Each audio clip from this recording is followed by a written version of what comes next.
Hello, boys and girls, teachers, friends. I'm Jamain Hatton, and today is the 17th day of March in the year 2018. Today we're looking at summary writing. We're hoping to make summary writing easier for at least one person across the Caribbean. And let's go into what a summary writing generally entails. So, what exactly is a summary? A summary is a brief statement that gives account of the main points within a piece or within an extract. If I am to ask you to tell me about your favorite movie you've looked at, or to tell me what your favorite book you've read, you wouldn't tell me the not so important details. So, therefore, what's a summary? A summary is a concise and a precise account of something. I like that. A concise and a precise account of something. Concise means you are going to move from something like this to something smaller or something briefer, right? So you're moving from that to that. You move from a lot of text to fewer texts, right? Good. So concise. To be precise in a summary means you're going to be to the point as possible. Let's say I'm looking at a movie named How to Kill Your Wife. I would not want to hear that the movie started with a dog running around on the grass, and then the dog ran up a step, and then the dog kissed the man on his lips, and then the dog went to the wife. That's not important. What is important is How to Kill Your Wife. That's the name of the movie after all. So if you're accounting to me what the movie was about or telling me what the movie was about, I want to hear the point of the movie. I want to hear the main idea of the movie. So you want to get to the point as much as possible. The movie was How to Kill Your Wife. Tell me how the man killed his wife. That is the point of being precise. The thing about Caribbean people is that we don't often get to the point. That is the reason why Caribbean people don't do well at summary. Caribbean people story long, really, really long. So writing to the point is tedious to them because they have so much juicy details that they want to put in. No, don't put in your own ideas. Don't put in what you think this thing means. You're putting in what the thing is saying to you in as little words as possible. Yes, it's your own words, but don't put in your own opinion that was not accounted for in this text. All right, don't be too Caribbean in this thing. All right, good.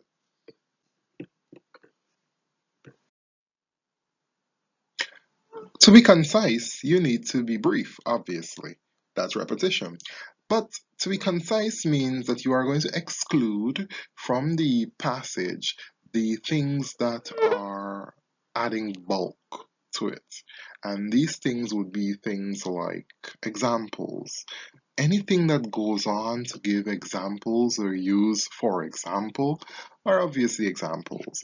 If they are talking about countries within the Caribbean and they say Jamaica, Guyana, Trinidad, uh, Turks and Caicos, they are giving examples of countries in the Caribbean. You just sum up the idea of what the countries in the Caribbean are and not say what the actual countries are, if you understand what I'm saying there. So no, don't give examples.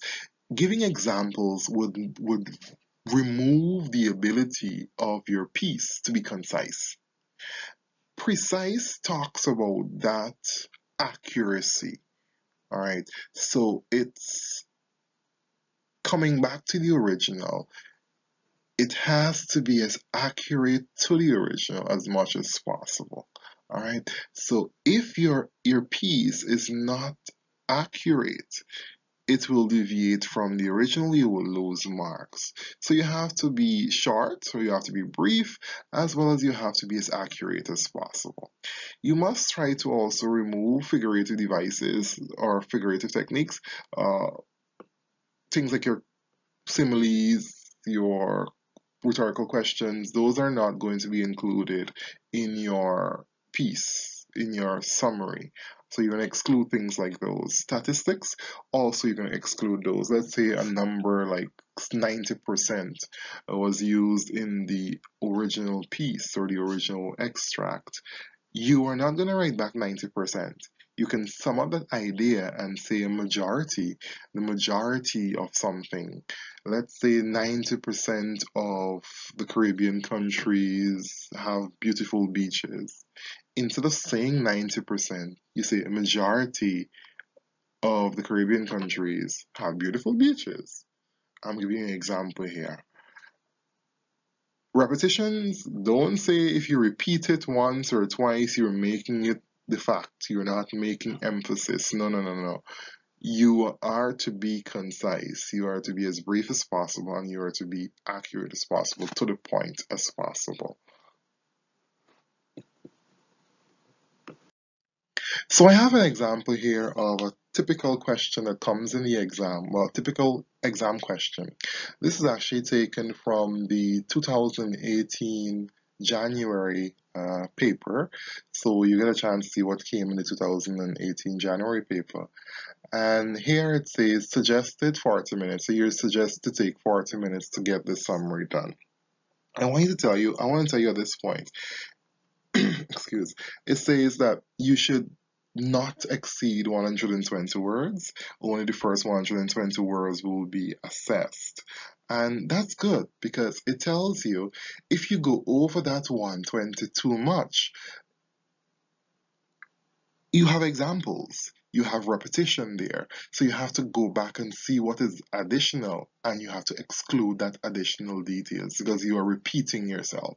And as I said earlier, examples, opinions, and all of that is taken out as much as possible from your writing. All right, so if you go below that 120, it means that information that you should have gotten in the summary is not there. So what you have to do, go back again and add the details that you did not include. It has some details there for you. In your answer, you will be assessing how well you identify the main ideas, definitely. You have to identify the main ideas. At this point, you would have to use the topic sentence teaching. So you must be able to identify your topic sentence. Your topic sentence will tell you exactly what the paragraph is about. If you're able to identify your topic sentence, it will give you a direction as to what the paragraph is talking about. What is that topic sentence? The topic sentence generally is the sentence that surrounds the entire paragraph. If someone walks up to you at the middle of the road and read that sentence to you, you should be able to have an idea of exactly what they're talking about. That is your topic sentence. So if the person walks up to you and reads something that starts with it or starts with this, you would not know what they're talking about because you don't know what it is or what this is.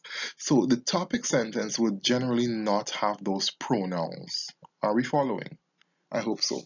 So, looking at my notes here, I see read at least twice. Yes, you must read to have a good understanding of the text. You must read the text at least twice. And then you get on to writing. Don't assume that the first sentence in the paragraph is your topic sentence. No, good writers often put it all over the place. So you have to read the sentence, the paragraph carefully for you to identify what your topic sentence is. So you can pause this video and read through that. I'm going to do it subsequently. So you can pause this, read through that, and have an understanding of what that is saying. Let's go through it together. Teenagers generally either think they know exactly what they want to do after graduation, or they suffer from indecision and the unquestioning acceptance of what teachers or parents tell them. In addition to being teenagers, our school leavers live in the Caribbean, which has a reputation for being an easygoing, non-competitive environment. The reality is that teenagers do not prepare themselves, nor do we who parent or teach them adequately prepare them to take the best advantage of the opportunities available. For instance, and it goes on to give a long bit there of examples. You see, they're talking about Spanish speaking and they're giving examples of the Spanish speaking. They're saying Let me show you the highlighter here. They're showing you here Venezuela, and they're showing you Mexico, all of that there. Not important. Those are examples. And we are going to exclude these examples when we are writing our summary. It therefore means that those with the examples are not your topic sentences. All right, so if you can rule out these with examples, then you can obviously find your topic sentence. I'm not going to go through all of that. How can our youngsters build careers in hospitality industry which support our economies without being able to communicate with our guests? That's a good point. But we have a question here. We have a question here. The question might be important, but when we are writing our summary, we would not write questions. We are going to exclude these persuasive techniques as much as possible. So we're wrapping up this reading here. Don't skip through this thing like I'm skipping through this, all right? I'm just trying to get this as short as possible. We in the Caribbean, we in the English speaking Caribbean think we know everything about anything, when in fact we do not. We are not as competitive as we ought to be linguistically, culturally, and socially. Given that we have so many Spanish speaking neighbors, it should be automatic that we learn to speak Spanish in order to develop mutually beneficial relationships with them. We need to understand that learning Spanish is more than merely memorizing the rules of grammar and vocabulary. Yada yada. Good. Please don't do this. Please don't do this. You need to read through that, understand, underline. Teenagers should be encouraged to take advantage of extracurricular activities aligned to Spanish, listen to Spanish music, watch Spanish movies, download readily available Spanish apps, and practice with them. So what is that saying? It's saying that the technologies are available to help you with learning Spanish here. So this sounds like a good bit of information here.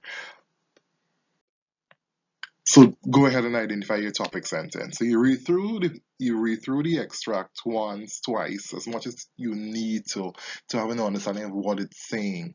You see, it's saying 40 minutes. You have to take at least 40 minutes to get this done. Well, the most 40 minutes, because if you go over this 40 minutes, it means you're going on to time that you should spend on something else. So within 40 minutes.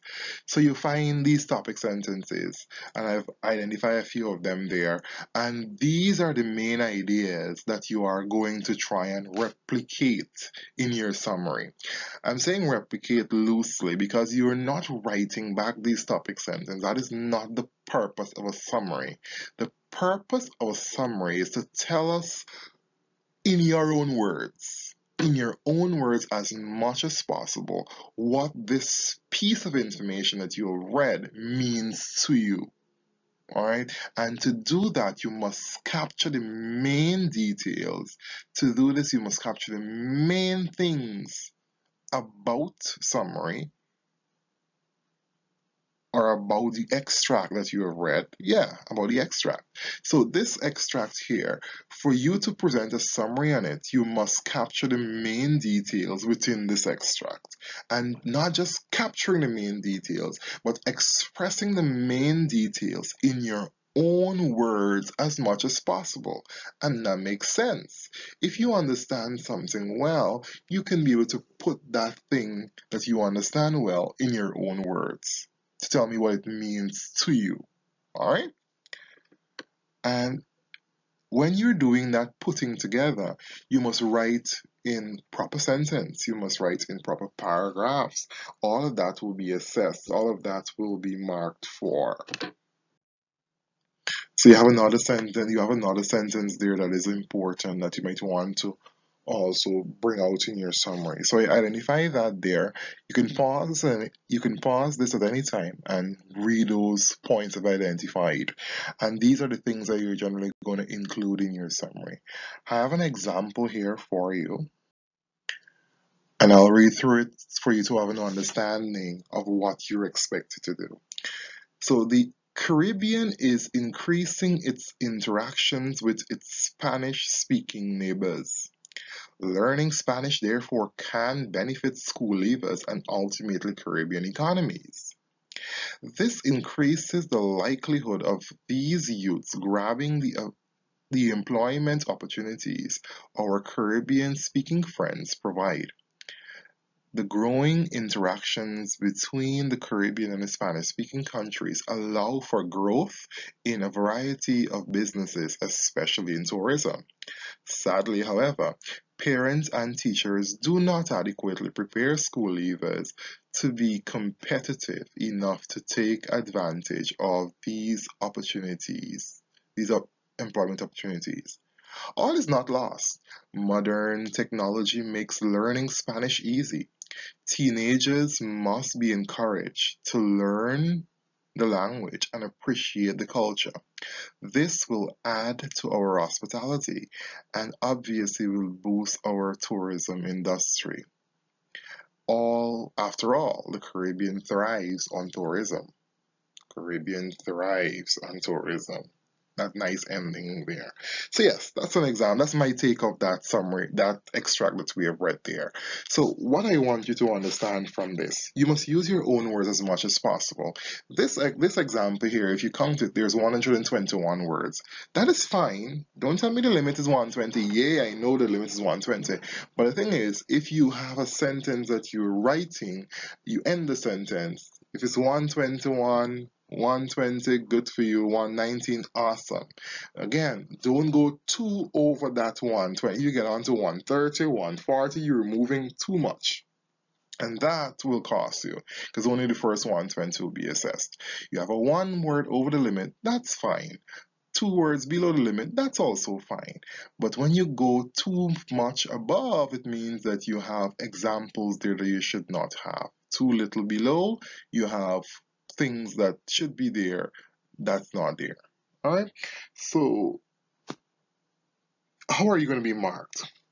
You are going to be marked on understanding and expression. You have 10 marks on understanding and 20 on expression. And you're going to be marked for content, organization, and language. 10 marks content, 10 marks organization, 10 marks language. Your content deals with the accuracy of what you're writing, your accuracy of what you're writing. It also, well, organization deals with paragraphing and your ability to sequence this information in a logical way for for the reader to easily understand what you're saying.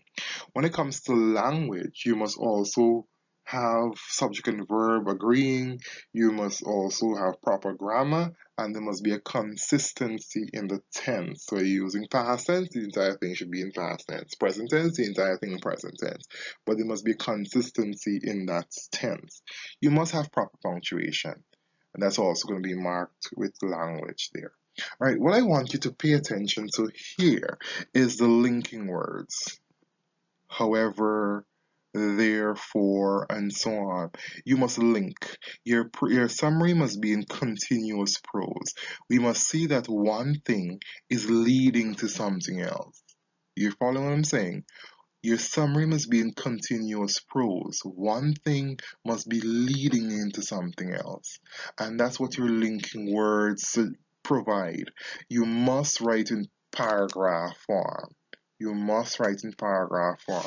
I think it is the organization. The organization, 10 marks for organization, also encapsulates writing in paragraph form and your ability to connect your ideas there using your connectives. So go ahead and listen to this as much as you need to, but this is a general overview of what it takes for you to write a summary. I'll go through back it from the top for you. So the first thing you do in your exam, you read twice the extract that you're given. Read fully the extract that you're given, and when you're finished with reading that, go on to write in the box that you're given that says you may make notes here. In that box there, you go ahead and make a jotting of what you think the summary was about. Right from your head, what you think the summary is about. And then go back to the extract, and then you find in the extract there additional information that you can include in what you just wrote about what the summary was about. Think you're following what I'm saying? Good. When you finish writing that draft summary there, you move on now to write your response to the question number 1 for the CXC marking. And this is a 30 marks in the exam. It's a 30 mark question in the exam. And once you're able to connect your ideas, once you're able to use your own words as much as possible, you will get your marks and you will do well in the exam. Do not think that you have to use every single word as your own word. No, if there are certain words that are used, technical terms that are used in the passage or the extract, you can go ahead and use those technical terms. The thing though, the more words you use of your own vocabulary tells that you understood what you really were to understand. That's all the time we have here. Hope you learned. Goodbye.